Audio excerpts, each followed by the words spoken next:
Hey guys, I apologize for first of all that I did not have this video out and stuff ready a little bit earlier. Hopefully, you guys have had a chance to be working through this stuff. So, I'm just going to start with the cooperative learning model just to kind of go through this a little bit more. I've had a couple of you guys give some questions, which are good, really good, thoughtful questions on just exactly how to set these things up. I would say that above the line is just as important as below the line. Really think about how you want to set things up. That's a really big deal.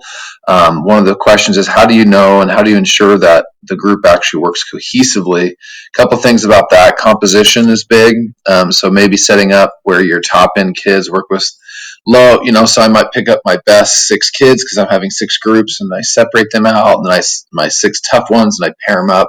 So sometimes you want to literally pair them up using your class roster or whatever that is instead of just randomly choose groups. That's probably the worst way to go unless you just want to have kind of a quick and easy setup. And then size is, of course, big on that. But then thinking about this individual accountability is also, I think, a key concept there. Giving each student a role is a big thing. While, yeah, I will say that it's hard that sometimes a group, one person's going to dominate and others are going to just kind of sit back. There's a couple things you can do to alleviate that. One is that each one has a responsibility. So while one is maybe the timekeeper, another person might be the scribe, another person might be the presenter, and there's different roles. You can kind of look those up if you kind of go into it. I think the book gets into some of that as well if you look into the chapter reading. Of course, looking at the different skills that they're going to be doing, social skill emphasis, we talked about that in class a couple weeks ago.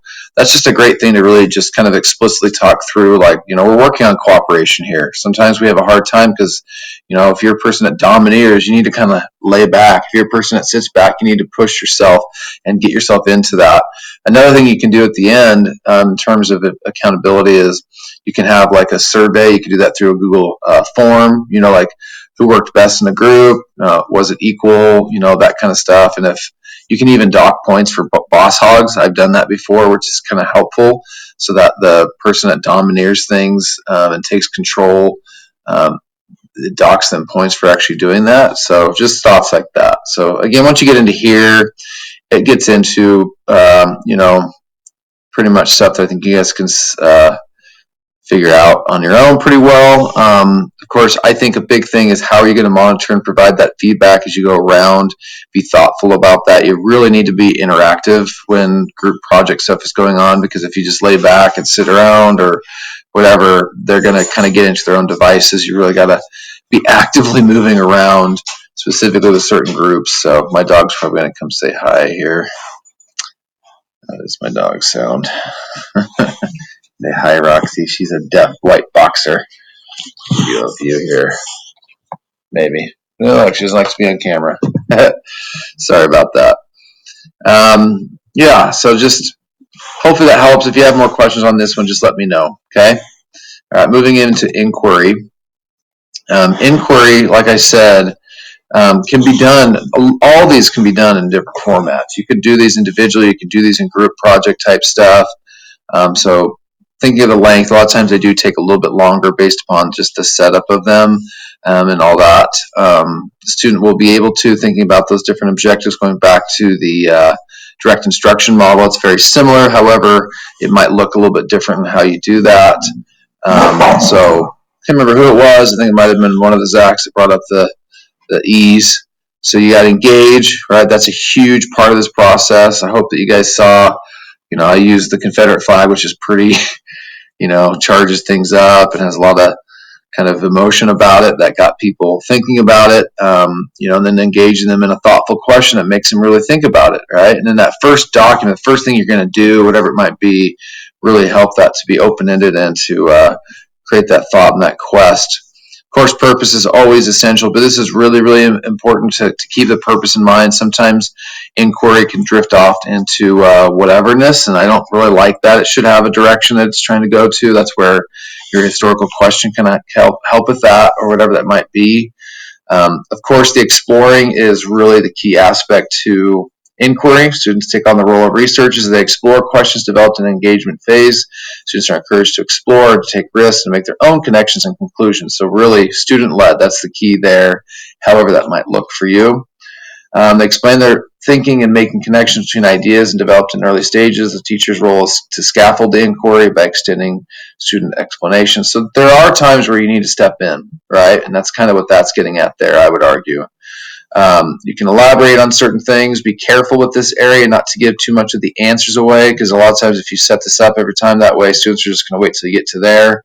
And then, it's like my math class where they do all these things for homework and then we'll go over them in class. And I would just wait till we went into class and then just fill them in.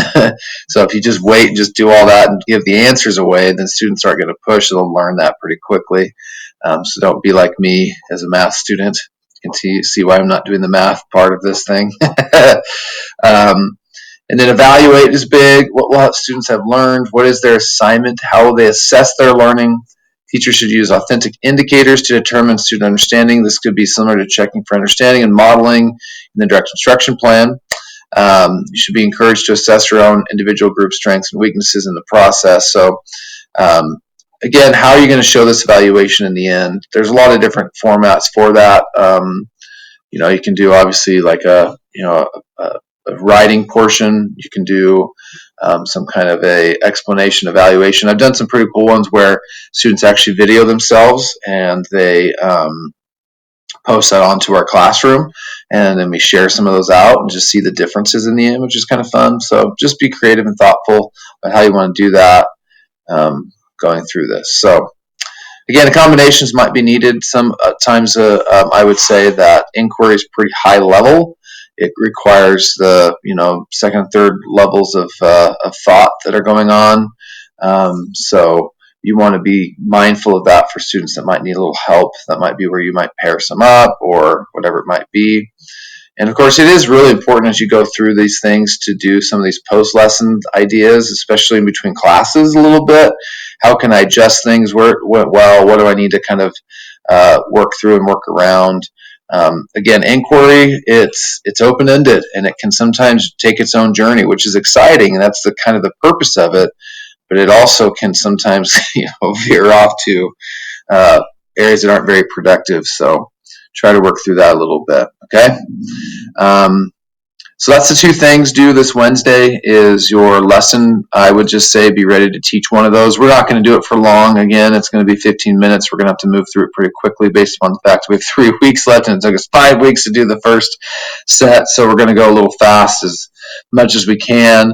Yeah, work through that. I am going to touch base on another area, so I'll set another video up for that, the announcement, just in terms of book reading. But the primary thing that you need to focus on is getting these lessons done. As you work through that in the next couple days before Wednesday, please don't hesitate to let me know any queries that you have, any uncertainties, and I'll try to answer those as best I can. Okay.